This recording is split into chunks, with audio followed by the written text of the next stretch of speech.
மதிப்புக்குரிய சகோதரி தமிழிசை சவுந்தரராஜன் அவர்கள் அவங்கள உருவக்கேலி பண்றாங்க நிறைய பேர்.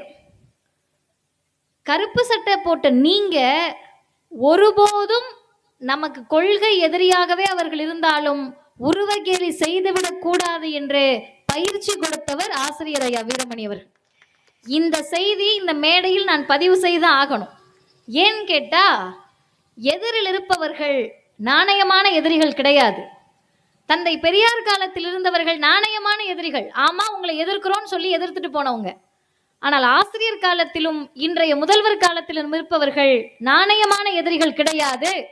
நேற்றைக்கு வரைக்கும் நம்ம மேடையில பேசியிருப்பாங்க, அடுத்த நாள் போய் எதிர் மேடையில இருந்து நம்மளே பேசுவாங்க.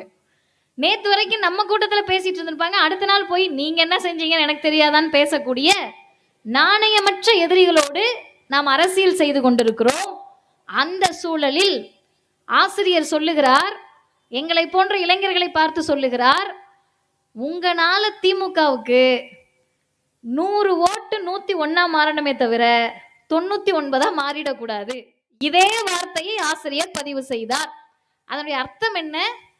மேடை கிடைத்தது என்ற உடனேயே என்ன வேணாலும் பேசுன்னு சொல்லி பழக்கப்படுத்தக்கூடிய RSS பிஜேபி சங்க பரிவார் கூட்டத்திற்கு மத்தியில் அவர்கள் அடிப்பதற்கே எழுந்து வந்தாலும் உன்னிடத்தில் இருக்கக்கூடிய ஒரே ஆயுதம் அறிவு ஒன்றுதான், அதை வைத்து சண்டையிடு என்று பயிற்சி கொடுத்த தலைவர் ஆசிரியர் ஐயா வீரமணி அவர்கள்.